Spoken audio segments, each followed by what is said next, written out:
quite a lot this week.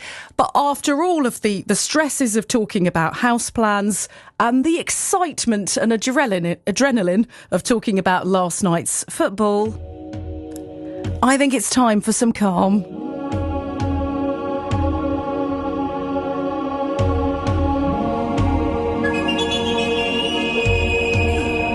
We definitely need a little bit of this, don't we, in our lives, and relax this morning, because we might be feeling a bit jaded because it's Friday and a little bit overwhelmed after the football last night. And I'm talking about Buddhism on the show for the next few minutes, because Buddhists across the world have been celebrating Buddha Day, or Vesak, this week. Now, it officially took place on the Monday just gone, and this is a festival which marks Buddha's birthday for some and his enlightenment and death for others. In the studio with me now, Vanaraji, who is part of the Mid-Essex Buddhist Centre. They're going to be holding their own event to mark Buddha Day this weekend. Vanaraji, good morning to you. Good morning, Sonia. Morning. Now, I find all of this really, really interesting. I was chatting to someone from Colchester Buddhist Centre not so long ago about how many more people are getting into this. Is this something that you've seen and would agree with as well? Oh, definitely. Yes, definitely. Mindfulness and Buddhist meditation. I mean, we're getting on a regular basis. We meet on a Wednesday evening, and we're just around the corner from you, actually. So we meet from 7:30 to 9:30, and we have a newcomers class and a regulars class. And each week we are, inundated really with newcomers wanting to learn how to meditate and to hear a little bit about Buddhism. Yes. And that's all ages, all walks of life coming forward and wanting to get involved? All ages and all walks of life, which is very, very interesting, I think. Yes. It's, sort of people like to come for meditation. I mean, that's where I came from. 36 years ago, I was highly stressed. I had 2 young children. I had a very demanding full-time job. I was studying for an MA. I had a house, a husband, and I was, not surprisingly, very, very stressed. You were doing a lot of plate spinning. Yeah. So it was recommended to me that I should look for somewhere to learn how to meditate, because that helps reduce stress. So I found a local Buddhist group. I lived in Epping at the time, and I found a group in Harlow. And I didn't want to hear anything about Buddhism. I just wanted to learn to meditate, which is what a lot of people just want, the mindfulness. Yeah.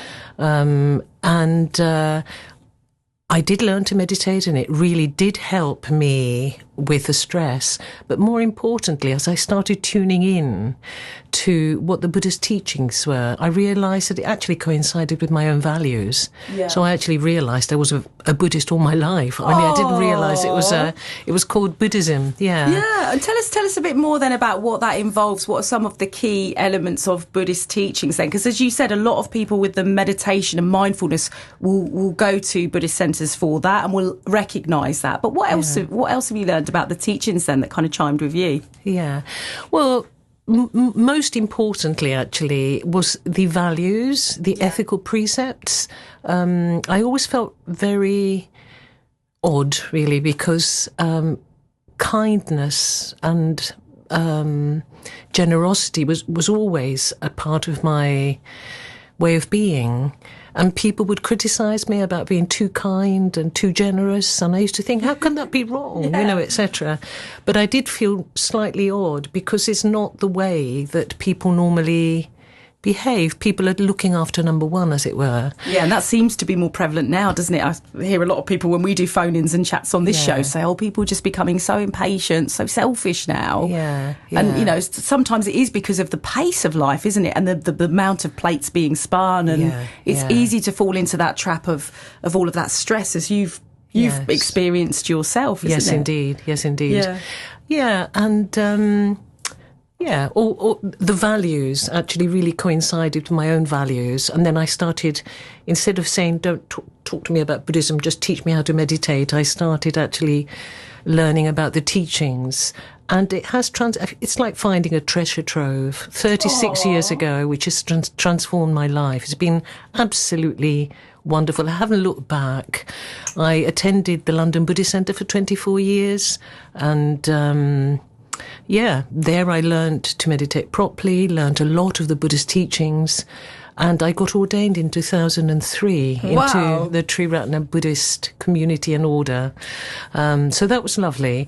And then 11 years ago, we moved to Chelmsford. Yeah. And together with a few other Triratna order members, we started up a Buddhist centre here in Chelmsford, just around the corner from you. And it's been incredibly successful. We are doing ever so well. That is brilliant. Yeah. And as you said, lots of different people coming to you all the time, numbers growing. So what are you going to be doing this weekend then? Tell us a little bit about what you're doing. Yeah. Well, a typical celebration would be meditation, and then chanting mantras, ritual, talks, readings from the life of the Buddha, and abundant food to share. It's always tea and food and cake and all of that is really important. Abundant cake, you say, and calmness. Right, where do I sign up? Can anyone come along, and what time does it start if people are listening and thinking, I might check this out? Yeah. Well, Sunday is from 9 to 12. Yeah. However, if you're totally new to meditation, it might be better to come on a Wednesday evening. Yeah. Because on a Wednesday evening, we take people through from the very beginning. Yeah.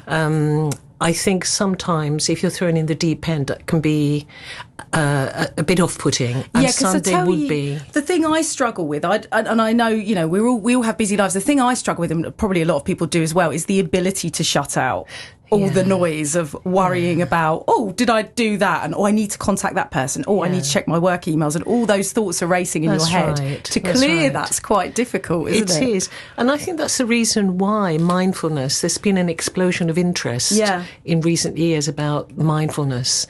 And I think I attribute it to two things. I mean, the first thing is to do with, like me, there's a lot of people out there that are highly stressed. It doesn't really matter what job you're doing. Yeah. It's almost like the more balls you can juggle, the more highly you're regarded. Yeah. And the mind is only designed to do it's only happy when it's doing one thing at a time and doing it well. Yes. So I think that's the first thing why mindfulness has really grown. But the other thing is that in October 2015, the government published a green paper called Mindful Nation UK. All right. And it came after members of Parliament themselves had actually gone through a course on mindfulness, actually led by somebody from the Triratna Buddhist community, a woman called Vidyamala. And they saw the benefits directly of actually mindfulness. So they published this paper where they encouraged mindfulness courses to be taught in all sorts of places, like in the workplace, in schools, in prisons, in the NHS and so on. And it has really taken off because the government felt that to build a healthy nation with well-being. It starts in the mind, It really does, and we've seen that. Now, I've got to wrap this up very shortly because we've got to get to something else, and I'm terrible at hitting my time junctions. But I know there's one thing you were quite keen to do was finish with a little poem for us. So, Vanaraji, would you like to finish with that for us on BBC Essex? I will. And the reason why I wanted to finish with this poem is because I felt that squeezing a meditation at the end wouldn't work. No. But this poem... Although I need that at 10 a.m. if that's possible. Right, you go for it. But this poem describes the process of meditation. Oh, nice. Okay, over to you. Okay. Sometimes go outside and sit in the evening at sunset when there's a slight breeze that touches your body and makes the leaves and the trees move gently. You're not trying to do anything, really. You're simply allowing yourself to be very open from deep within, without holding on to anything whatsoever. Don't bring something back from the past, from a memory. Don't plan that something should happen. Don't hold on to anything in the present. Nothing you perceive needs to be nailed down. Simply let experience take place very freely, so that your empty, open heart is suffused with the tenderness of true compassion. That is beautiful, Vanaraji. Thank you ever so much for coming in, part of the Mid Essex Buddhist Centre. That was lovely.